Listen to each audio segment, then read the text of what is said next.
día de hoy vamos a empezar un nuevo capítulo del libro de Romanos, que es la continuación de lo que hemos venido estudiando a lo largo del año.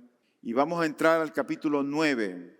Y hay una particularidad que el capítulo 9, 10 y 11 son capítulos como que no encajan en lo que Pablo ha venido enseñándonos. Lo último que vimos es que Pablo está celebrando la fidelidad de Dios. Y el domingo pasado nuestro hermano Luis pudo compartir todas aquellas bendiciones que tenemos en Cristo el Señor. Y algunas preguntas que probablemente son difíciles de responder. Por ejemplo, el hecho de que si Dios está por nosotros, ¿quién nos puede hacer frente? Ni la delincuencia, ni la maldad. Si Dios es por nosotros, ¿quién contra nosotros? También Pablo afirmaba que aquel que no había negado ni a su propio hijo, ¿cómo nos puede negar algo a nosotros? ¿Cómo no nos dará con él también todas las cosas? También había hablado Pablo de aquello de que ¿quién acusará a los hijos de Dios? Si tú eres alguien a quien Dios te ha salvado y tú has experimentado el nuevo nacimiento, no hay nadie quien te pueda acusar. El diablo no te puede acusar, porque Dios ya te ha justificado. Dios ya te ha declarado justo, o en otras palabras, Dios ya te aceptó. Delante de Él ya te ha aceptado. Pero además de eso, ¿cómo puede ser posible que Jesús, habiendo estado aquí en la tierra, ascendió a los cielos y ahora continúe intercediendo por nosotros? Son cosas que no podemos entender. O también, como dijo el apóstol Pablo, ¿quién nos podrá separar del amor de Cristo? Ni peligro, ni espada, ni hambre, ni muerte, ni enfermedades. Nadie nos puede separar del amor de Cristo. Cuando alguien es salvado, cuando Dios salva a alguien y sabe de dónde Dios lo ha sacado, esa es una persona que ama a Dios, que empieza a amar al Señor. Porque ahora ha encontrado a alguien que en verdad ha mostrado el amor genuino hacia su vida. Y Pablo dice, somos más que vencedores. Por lo tanto, cuando uno llega con toda esta enseñanza que el apóstol Pablo y encontramos el capítulo 9, nos choca. Porque parece que el capítulo 9, 10 y 11 parece que no encajan con todo lo que Pablo ha venido enseñando, de tal manera que parece ser que ahora Pablo se ha centrado en Israel. Pero el capítulo 9 y 10 y 11 no habla de Israel, habla de Dios. Se menciona mucho Israel, pero se menciona lo que Dios ha hecho a través de esta gran nación. De hecho, los que somos creyentes debemos de ver con buenos ojos el Antiguo Testamento, al Dios del Antiguo Testamento, a los profetas que Dios utilizó. Porque de la nación de Israel, con los profetas que Él utilizó, es que vino el Señor Jesucristo.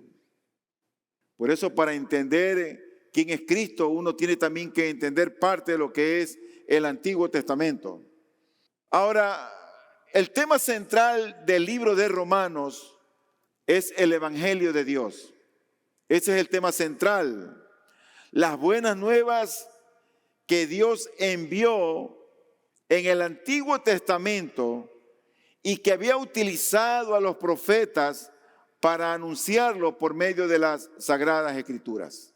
Con esto en mente, entendiendo que el capítulo 9, 10 y 11 de Romanos es un capítulo un poco diferente a lo que Pablo vino anunciando, es que ahora vamos a leer del versículo 1 al 5.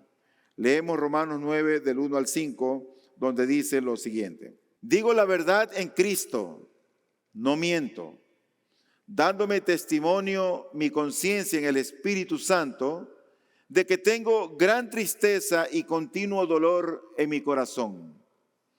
Porque desearía yo mismo ser anatema, separado de Cristo, por amor a mis hermanos, mis parientes según la carne, porque son israelitas a quienes pertenece la adopción como hijos y la gloria, los pactos, la promulgación de la ley, el culto y las promesas, de quienes son los patriarcas y de quienes, según la carne, procede el Cristo, el cual está sobre todas las cosas, Dios bendito por los siglos. Amén. El título del sermón en esta mañana es hablar un poquito acerca de la caída de Israel. Pero cuando vemos la caída de Israel, también vamos a ver al mismo tiempo el propósito de Dios en la elección. Entonces así es el título, la caída de Israel, el propósito de Dios en la elección. ¿Por qué Pablo escribiría estos pasajes que parecen como distorsionar un poco con lo que él ha venido enseñando? Pablo venía hablando de la ley, de la gracia, de la salvación, pero ahora empieza a hablar sobre Israel. ¿Cuál es el motivo? Bueno, Pablo empieza a hablar del papel de Israel, sobre todo en relación con las buenas nuevas de salvación en Cristo Jesús. Pablo una y otra vez había predicado el evangelio a los judíos. ¿Y cómo respondieron los judíos? Pobremente. Cuando él predicaba el evangelio, la mayoría le rechazaba, la mayoría no quería oír, la mayoría quería seguir en la ley, en su confort. Eso es como al día de hoy también. Uno predica el evangelio y hay personas que rechazan el evangelio. No quieren saber de Dios, no quieren que nadie gobierne sus vidas. Y tú por eso ves muchas personas que tienen cierta libertad, que realmente es un libertinaje, y que en vez de ser esclavos del Señor, son esclavos de sus glándulas, de sus hormonas o del mundo. Y aquí está Pablo predicando el evangelio a los judíos, y los judíos no están respondiendo al llamado de Dios. Por eso fracasaron, porque Israel, en vez de recibir la palabra de Dios, rechazaron al Mesías, rechazaron a aquel que era vida y luz, y ellos continuaron en la oscuridad. Y esto dio lugar a Pablo a esta reflexión teológica que el día de hoy estamos estudiando. Aunque muchos judíos sí reconocieron al Mesías como el enviado, la mayoría no lo hizo. Pero ¿qué hace Pablo? Pablo era un llamado a predicar el evangelio y él empezó predicando a los judíos. Cuando los judíos lo rechazaron, Dios le dijo: vuélvete a los gentiles, a aquellos que no son judíos. Y él empieza a predicar el evangelio a los gentiles y ocurre todo lo contrario. Los gentiles, hambrientos de algo diferente y verdadero, oyen la palabra de Dios y reciben la palabra de Dios y creen en Cristo como el enviado del cielo. Y ocurre que él predica y la respuesta de los gentiles al evangelio fue mayor. Pero esta carta que estamos leyendo aquí, la carta a los romanos, es una carta que está dirigida para los gentiles, porque esta iglesia estaba compuesta en su mayoría por gentiles. Ahora, ¿cómo puede cumplirse una promesa en una iglesia gentil? Pablo quiere que nosotros entendamos que la obra de Dios en el evangelio de Cristo está totalmente de acuerdo con lo que Él prometió, con lo que Dios prometió en el Antiguo Testamento. Eso es lo que quiere que entendamos. Que entendamos algo de la historia del pueblo de Israel, que entendamos algo de los profetas y que entendamos de esta nación que fue luz en medio de las naciones en su tiempo. Por supuesto que los judíos necesitan ese mensaje. Para abrazar el evangelio, debía ver que este es en verdad el cumplimiento del Antiguo Testamento. Si alguien quería abrazar el evangelio en los tiempos de Cristo, debía entender que ese Cristo era el cumplimiento de las promesas que Dios había hecho en el Antiguo Testamento. Los judíos cristianos también han de saber, sin lugar a duda, que su fe en Cristo no significa que ellos hayan dejado de creer en el Dios del Antiguo Testamento o que no tengan una herencia judía. Ellos, al creer en Cristo, no eliminaba el hecho de creer en el Dios del Antiguo Testamento, porque Cristo, de hecho, era el Dios hecho hombre. Pero los cristianos gentiles, ya no los judíos, sino los cristianos gentiles, han de ver también que existe una conexión entre el Antiguo Testamento y el Nuevo Testamento en lo que al plan de salvación se refiere. ¿Sabes lo que era Cristo? Cristo era el cumplimiento de las promesas que Dios había hablado en el Antiguo Testamento. Eso era Cristo. Cristo era el Mesías esperado por esta nación.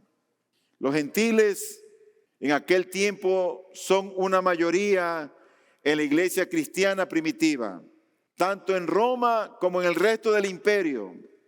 Ellos tienen la tendencia probablemente de jactarse de su posición porque la mayoría de los que habían creído en Cristo no eran judíos. Y eso los llenaba de cierto orgullo y menospreciaban a los cristianos judíos que eran la minoría. Pero Pablo quiere mostrarle que lo que ellos han alcanzado es el fruto de lo que Dios ha hecho a través de su pueblo Israel, no a través de los gentiles. Entonces, cuando uno va a Romanos 9, 10 y 11, uno se da cuenta que estos capítulos no tratan de Israel, sino de Dios y lo que Él ha hecho en el Antiguo Testamento. Es así como tenemos que ver estos tres capítulos. Entonces vamos a ver en primer lugar el versículo número 1 que habla la Escritura en Romanos 9. Dice Romanos 1 del capítulo 9, digo la verdad en Cristo, no miento, dándome testimonio mi conciencia en el Espíritu Santo. Aquí encontramos a un hombre de Dios, aquí encontramos a Pablo que está preocupado y tiene una sincera preocupación. Muchos de los paisanos, muchos de los judíos ya despreciaban algo a Pablo, no lo querían realmente. Ellos estaban dudando de su lealtad, estaban dudando de su patriotismo. Un buen número de judíos veían a Pablo como un traidor que había perdido afecto por su pueblo. Pero Pablo no era así, Pablo amaba a los judíos. Él era un judío.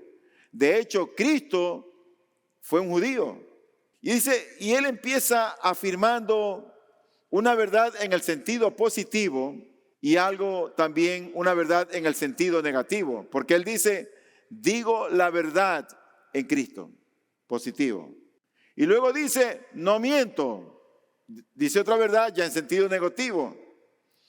Pero lo que él dice pone como testimonio, como testigo de lo que va a decir, nada más ni nada menos al Dios que habitaba en él, al Espíritu Santo. Y él dice, dándome testimonio mi conciencia en el Espíritu Santo. ¿Y qué era lo que iba a decir el apóstol Pablo? Esa es una pregunta que tenemos que hacernos. Digo la verdad en Cristo, no miento. Pero lo que él dice está en el versículo 2. Y dice así, de que tengo gran tristeza y continuo dolor en mi corazón. Hay muchos hijos que provocan un dolor en sus madres y en sus padres intenso. Los que somos padres o las que son madres, uno puede recordar aquellas cosas que han hecho los hijos. Y eso parece ser como un círculo que se repite en unos y en otros. Y aquí este hombre está con una tristeza y un dolor que le embargan. Pero aquí en este versículo él no dice el motivo. ¿Por qué la tristeza? ¿Por qué el dolor? Él estaba preocupado realmente por sus compatriotas judíos. Pablo era un hombre que temía a Dios, que amaba a Dios, era un hombre cristiano, pero sus paisanos rechazaban a Cristo. ¿Sabes que eso no ha cambiado mucho al día de hoy? Los cristianos no somos la mayoría, en el mundo somos la minoría. Hay muchos que dicen ser cristianos cuando no lo son, incluso dentro de las iglesias. ¿Cómo tú te sientes o cómo tú te sentirías al pensar que un ser querido en tu seno familiar no quiere saber nada de Cristo, no quiere saber nada del Evangelio, no quiere saber nada de la iglesia y no quiere saber nada de Dios? Y cada vez que tú le hablas de una tarea, de un deber, de un tiempo en la iglesia, esa persona se muestra el rechazo a las cosas de Dios. Eso debería entristecernos. Eso debería causar un profundo dolor en los que conocemos a Dios. Que mi hijo no quiera oír de Dios. Que mi hija no quiere leer la Biblia. Que mi hijo no quiere seguir los principios de las Escrituras. Qué extraño. Debe estar muerto. Debe aborrecer a Dios. No debe conocer a Dios. Probablemente es una persona que está en tinieblas. Eso debería dolernos si tenemos en casa a alguien así. ¿Cuál era el problema? ¿Qué era lo que le ocasionaba tanto dolor al apóstol Pablo? La verdad que él dice es que él tiene gran tristeza y continuo dolor en su corazón. Y el dolor que tenía no era un dolor por papi, mami o por los hijos. Eran por los mismos israelitas. Dice el versículo 3. Porque desearía yo mismo ser anatema, separado de Cristo por amor a mis hermanos, mis parientes según la carne. Ahora le está describiendo aquí la condición en la que estaban los israelitas. ¿Cuál era la condición en la que estaban los israelitas? El problema es que Israel no es salvo. Ese era el problema. No es salvo. Israel es maldito. Había una maldición sobre esta nación. Dice el versículo, porque desearía yo mismo ser anatema. La palabra anatema aquí significa maldito. Él no era maldito. Maldito era Israel, que había rechazado a Cristo. Maldito era esta nación que no quería saber nada de Dios. Ese era el problema. Han rechazado a Dios. ¿Pablo era maldito? No, él no era maldito. Ellos no amaban al Señor por la sencilla razón de que no lo conocían. Nadie ama lo que no conoce. Todos nos casamos, por lo general, enamorados. Conocemos a nuestra princesa, tratamos con ella, la vemos, nos encantan su elegancia, su forma de caminar, nos atrae, nos seduce y ya después deja de ser princesa y se vuelve una reina. Tú amas lo que conoces, no amas lo que no conoces. Si alguien no conoce a Cristo, ¿cómo puede amar a Cristo? Entonces la gente ha inventado un montón de cosas para disfrazar ese amor a Dios. Es que yo tengo mi religión. Tu religión. Es que la religión no salva. El que salva es Cristo. El problema era que Israel era maldito porque no conocía a Cristo. Eso dice el versículo 3. Porque desearía yo mismo ser anatema. Él no era anatema, él no era el maldito. El maldito era la nación. Separado de Cristo, él no estaba separado de Cristo, él estaba unido a Cristo. Si alguien no ama al Señor es porque no lo conoce. Mira lo que dice 1 Corintios 16, 22. Si alguien no ama al Señor, que sea maldito o que sea anatema. Cristo viene, Maranata. Si hay alguien aquí en esta mañana que no ama a Dios, Dios lo dice, no yo, que sea maldito. Israel ocurre que está bajo juicio. Israel era una nación que no reconocía a Jesús como el Mesías. Ellos se habían apartado de Dios, se habían alejado de la salvación, no reconocían a Cristo como el Señor, no lo reconocían como el Dios que se había humanado, encarnado, no creían en Él. Israel entonces es anatema, hay una maldición, ellos estaban bajo maldición. Y anatema se refiere a alguien quien ha sido excluido del pueblo de Dios y está bajo la sentencia de condenación. Ese era el anatema. Ahora ocurre que Pablo desea ser anatema o maldito en lugar de ellos, o sea, por su pueblo. Él dice, desearía. Esa palabra desearía también se la puede traducir como oraría.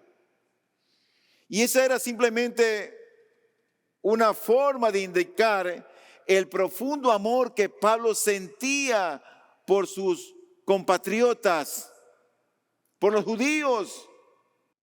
Nosotros queremos que todos estos delincuentes, asaltantes, narcotraficantes y políticos corruptos conozcan a Cristo.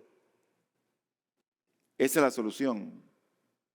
Bala con bala, la represión y la persecución no va a solucionar el problema. Porque el problema no está en la sociedad realmente, sino en el corazón del hombre. Y lo único que puede transformar el corazón del hombre es Dios. De ahí que es importante que tú prediques el evangelio. De ahí que es importante que evangelices. De ahí que es importante que compartas las buenas nuevas de salvación. Y de alguna manera, Pablo, al igual que Moisés, tú sabes, Moisés era un líder de una nación. Y Pablo aquí tiene cierto liderazgo ante los gentiles y aún ante los demás apóstoles.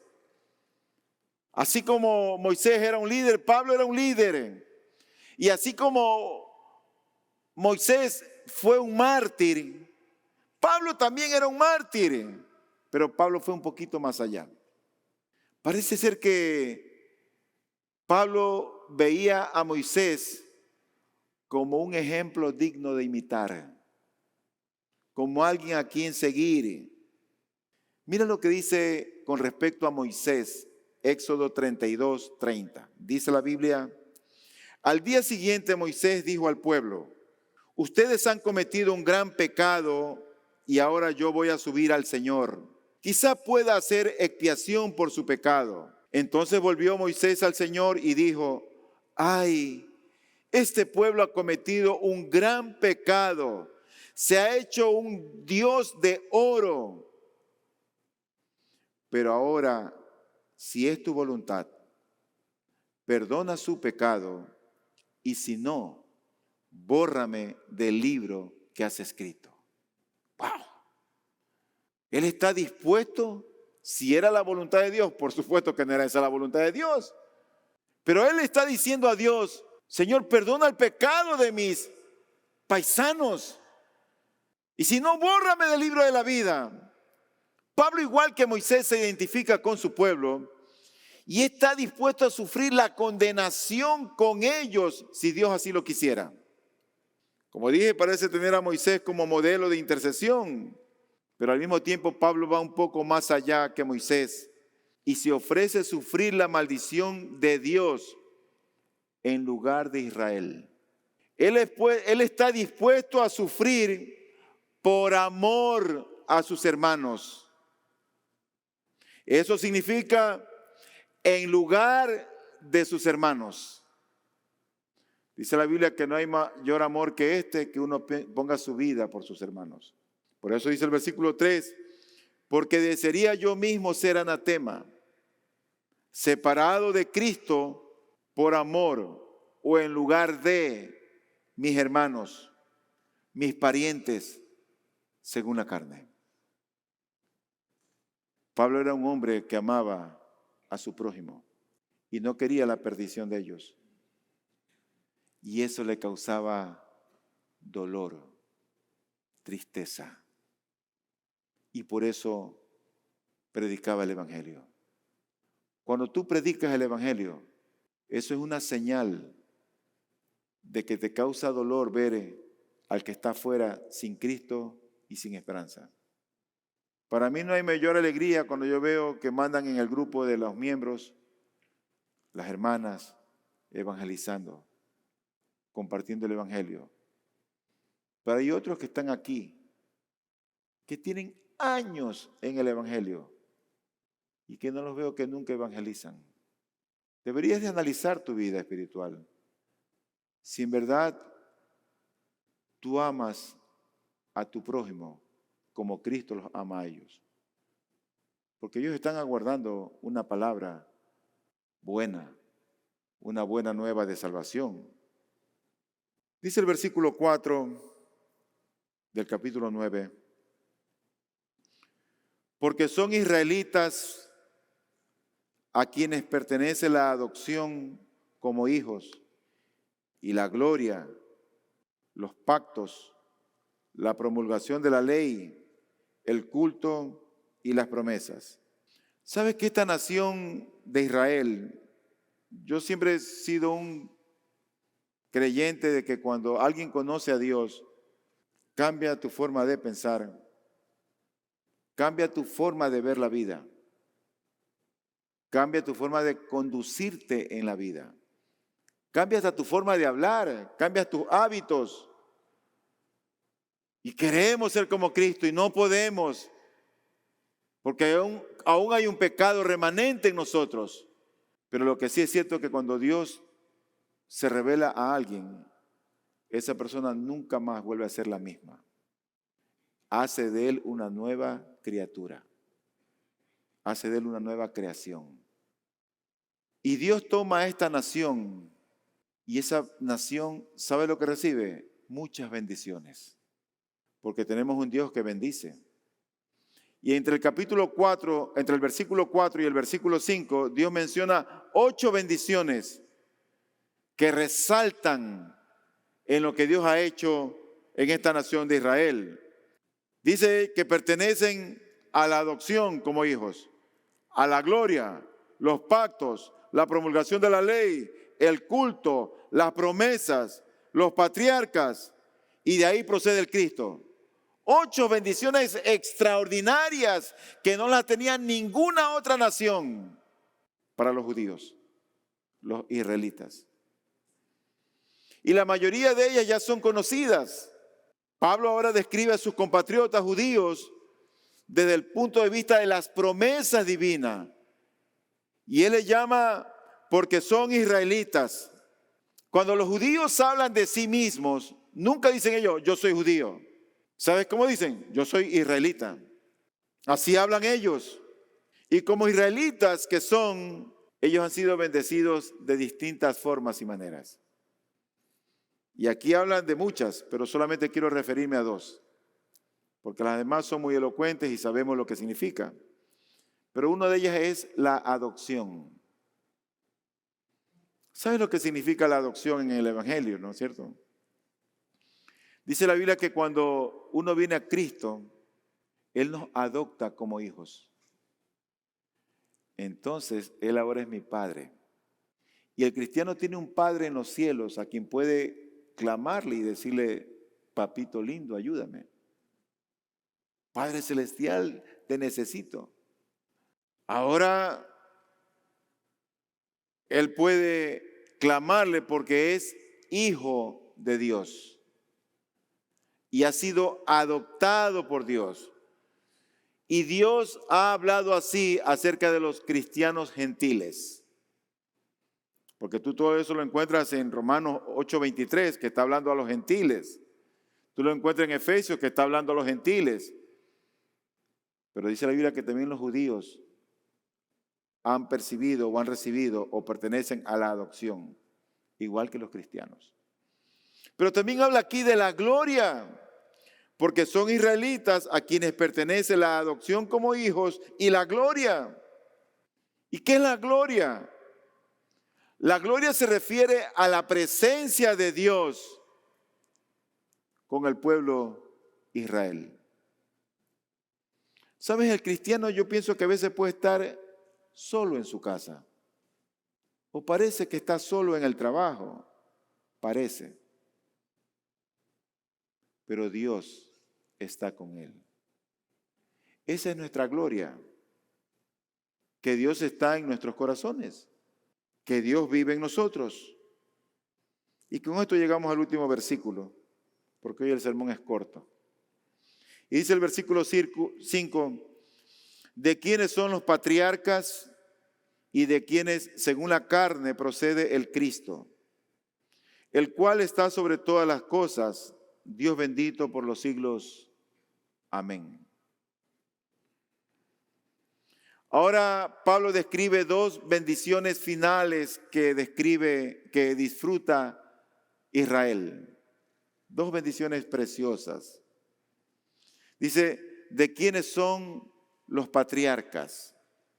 Él está, acuérdate, está ahora retocando y refrescando la mente en la memoria de los gentiles cristianos en la iglesia de Roma y aún de aquellos cristianos judíos.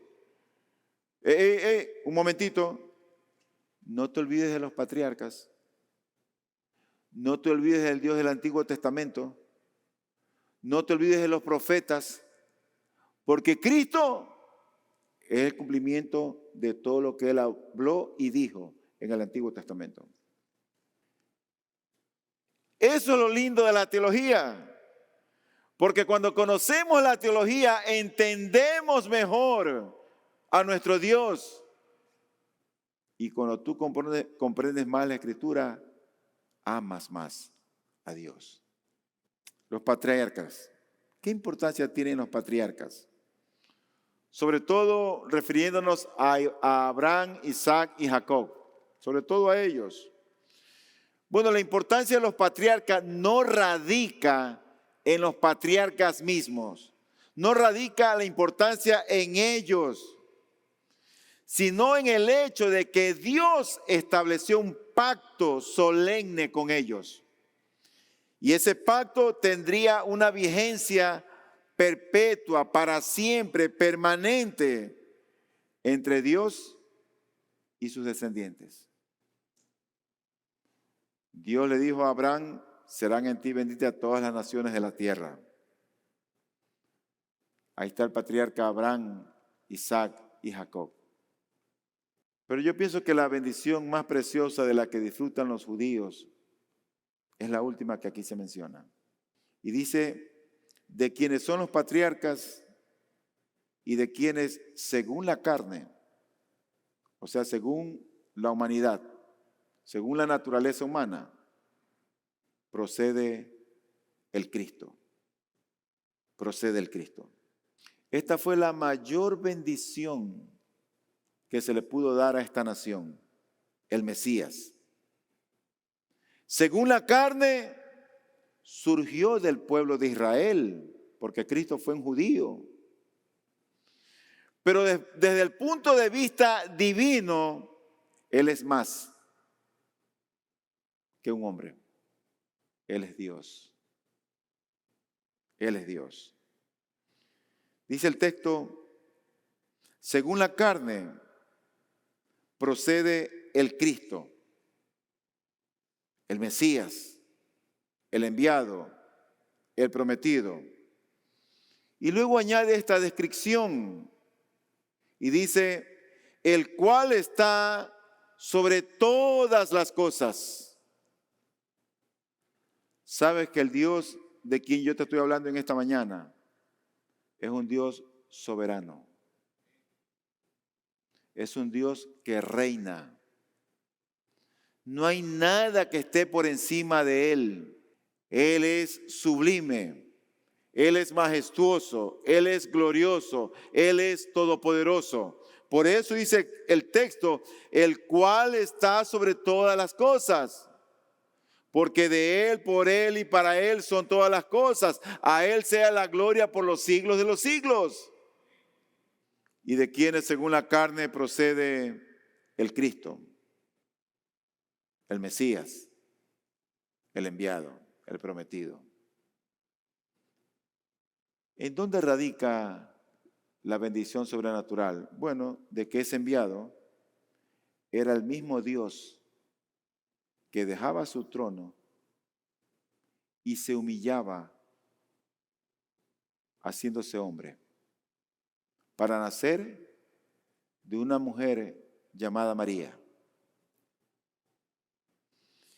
Y el mismo versículo dice, según la carne procede el Cristo, el cual está sobre todas las cosas, Dios bendito por los siglos. Al Cristo el mismo texto, la misma palabra, lo considera como Dios. Desde el punto de vista humano, o según la carne, era descendiente de los judíos, pero desde el punto de vista divino era más que hombre, Él era Dios. Y este versículo es uno de los pocos textos en la Biblia que llaman a Cristo Dios. ¿Qué importancia tiene eso para nosotros? ¿Sabes lo que ha sido Cristo? A Cristo ha sido luz para las tinieblas. Es ese faro de luz que los navegantes en una noche oscura y llena de tormenta lo alcanzan a divisar a lo lejos y puede servir de señal y de guía. Cristo es la luz del mundo. Cristo es vida y Él es vida eterna. Si tú crees en Cristo, tú tienes asegurada la vida eterna. Pero yo espero que no seas como la mayoría de los judíos en los tiempos de Pablo, que rechazaron a Cristo. Y eso le causó dolor y tristeza al apóstol. Ahora, no es suficiente con decir yo creo en Cristo. Eso no es suficiente. Es como cuando se te aparece una persona en la calle y tú lo ves mal vestido, maloliente, en alpargatas, con pantalón corto, y te dice, yo soy un neurocirujano. ¿Cómo? Bueno, no es solamente lo que dice, también tiene que ser cómo se ve, y también tiene que ver lo que hace. Alguien puede decir, yo creo en Cristo, no es solamente lo que dices. El cristiano va un paso más allá, porque el cristiano es alguien que ama a Cristo y está dispuesto a obedecer a Cristo y a confiar en Cristo. Yo oro a Dios que Él convierta a aquellos que no conocen a Cristo y que están lejos de Cristo. Oro a Dios que Dios transforme sus almas. Vamos a orar.